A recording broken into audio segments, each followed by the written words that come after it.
Двајца штипјани, од кои едниот 14, другиот 18 години, од денеска се со кривична пријава од полицијата. Осомничени се дека извршиле тешка кражба, сторена лани во декември од канцеларија на невладина организација, причиниле штета над 50.000 денари.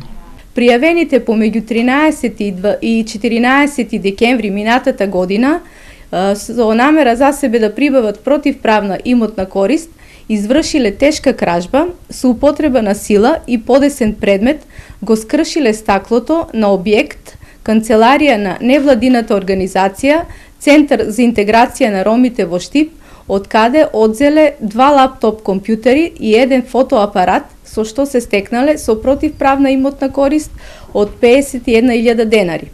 14 годишен малолетник и 25 годишен штипјанец оперирале во товарно моторно возило, украле вреден алат, заработија пријава за кражба. Извршиле кражба од товарно моторно возило марка Мерцедес Принтер, од каде одзеле куфер со разновиден алат како торна, брусалица, бормашина и други алати, со што се стекнале со противправна имотна корист од 29.000 денари. СВР Штип денеска поднесе кривична пријава и против 25 годишен штипјанец.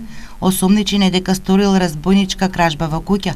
Влегол внатре и посегнал по паричникот на штипјанка, кој бил оставен на маса во нејзиниот дом. Го забележала домакинката и кога се обидела да го спречи, употребил сила и ја турнал, а потоа и побегнал со паричникот во кој имало 20.000 денари.